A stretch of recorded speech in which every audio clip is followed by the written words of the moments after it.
Good morning to you, Mr. Michael. We've seen what is happening currently in Cameroon, where 92-year-old man, Biya, doesn't want to leave office. And the opposition party leaders have declared himself as the winner of that election. And the election has not been declared yet by the body that regulates the election. What's your view about it? I think the political structure of Cameroon currently now is a threat to West Africa currently now because of unfortunate leaders who have found themselves in a position of power and who has consolidated, mismanaged, and rubbished what we should call, democracy.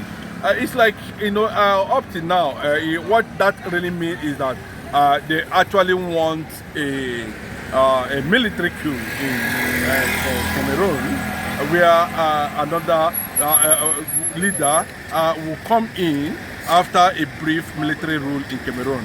Because I do not know the reason why Biya, even the daughter of Biya said, "Daddy, please, can you get out from that place?" Let me use that word, get out.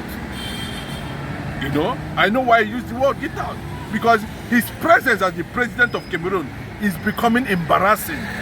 Not only to Cameroonians, but to Africans. And of course, to generations of this AI era. Where we are seeing presidents of other nations smart enough to be able to, get along properly with governance and democracy in their respective nations. I think to an extent, if you look at the caliber of people who are running Cameroon currently now politically, both from the Supreme Court judge down to Attorney General, whatever they call themselves over there, they are some of them are above 100 years. Very unfortunate. I must tell you, very unfortunate, very, very unfortunate. And I want to make it very clearly that I think the Cameroonians, the citizens there should, take up a proper struggle and make sure that Biya is totally. The current information that is getting to us that internet connection have been totally cut off by the president presently to not enable you to engage and send message to the world. Let me just tell you very clearly, that it will ignite more resistance, that will ignite, quest, push, a revolution to remove Biya completely. I remember what happened in Madagascar, where a certain policy, remember also what happened in Nepal, where a certain policy, if he removes internet from the space, for people not to be connected, a lot of people know his house, they know government house, and they can head to government house any day. They know his house, they know, the capital of Cameroon, and they can decide to go there and teach him. Maybe I won't say it's a casual lesson. Teach him a lesson, so that next time he will understand that it don't become an embarrassment to black Africans. These are the things we must resist against. This is a form of oppression. I don't know what Biya is doing there for over 40-something years now, and you still want to retain power, even though your body structure, your physical structure has, been smuggled or wobbled or dangled before the public space, making it look as if, there are no reasonable people anymore in Cameroon. But Biya should just get out and get away, and allow opposition party to, take over governance, because that man still see Cameroonians need to breathe a breath of fresh air. And they should consolidate. If there's actually revolution that is going on there now, massive protest against Biya, massive protest against the electoral system there, massive protest against the Attorney General of the Federation there, they should all go, and if they sustain it the military should not think otherwise. I even learned that the police are aligning with the protesters this time around to make sure that Biya goes out completely. It's an embarrassment to the international community.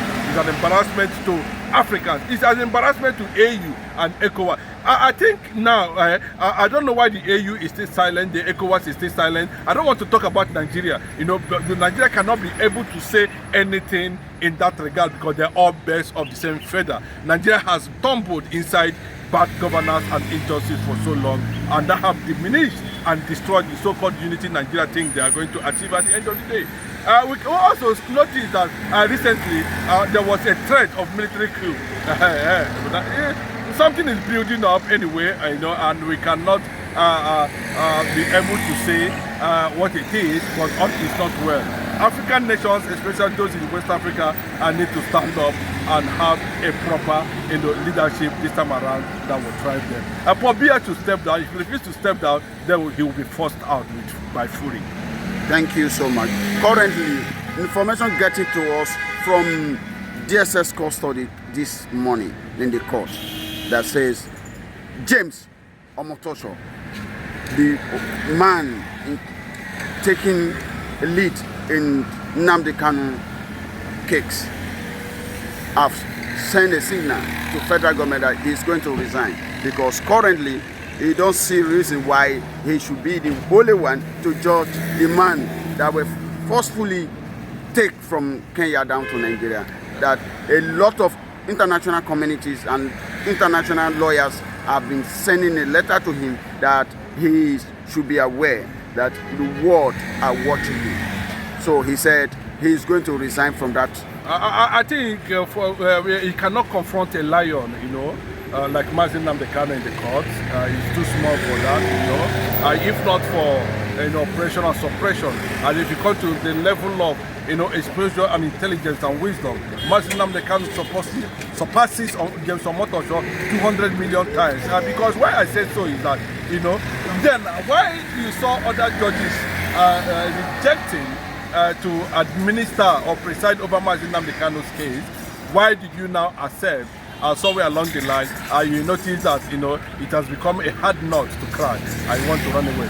It's better you run away now. There's some other, just run away.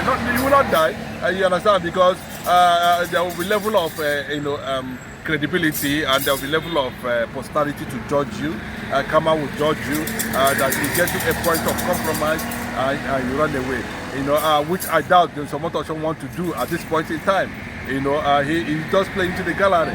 But let me tell you, confronting Mazin Nnamdi Kanu, I hope you are going to enjoy that moment, because you go and ask Binta Yanko how he felt, you know, because I can tell you clearly that Radio Biafra will be on in that court where James Omotosho will be presiding.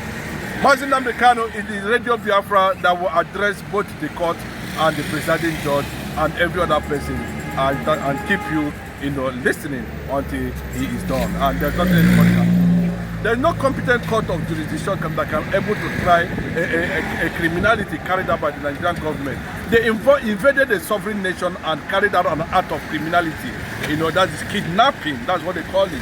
You kidnap somebody and brought that person to court, and he didn't want to obey an existing court order that granted Mazin Nnamdi Kanu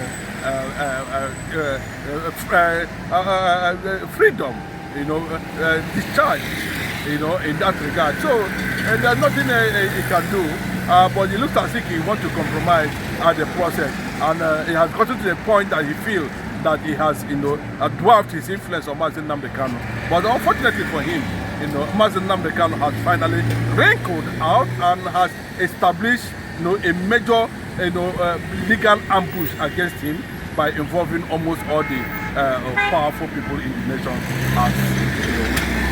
Thank you so much. And there's one other information that is getting to us from Kuje prison currently, where we see Omoyori Chore was kept for over some days now, and we see currently Nigerians are tripping in and saying we want to see our leader, we want to have a word with him, but Nigerian police have started their job, what they know how to do better, and they have started tear gassing many, and everybody is on their run now, currently in Kuje prison. How do you see that? It's unfortunate that that kind of a thing is taking place where we are observing democracy, freedom of the people. Democracy means freedom of the people. People are that free. Freedom of association, freedom of speech, and protest, rally. It's part of democracy. But you can see how they have turned it to a tyranny. They have turned it to imperialism. They have turned it to emperor rule, not even leadership. So Bola Ahmed Tinubu at this point in time is trying to ignite something that can attract the military attention. Because when you start trampling on the rights of the people, you are just looking at Sowore. That it is a signal that millions of Nigerians are being treated the way Sowore is being treated, and you can see how unfortunate it is. And I want to say it very clearly that we've seen the service chiefs all gone. He has sacked a lot of service chiefs, but I can tell you clearly, we expected that the IG should have gone and joined those ex-service chiefs side. You should follow them because his rule, his leadership as the IG of the nation has nothing to do when it comes to maintaining and respecting our fundamental human rights. It's unfortunate. It's not in the books at all.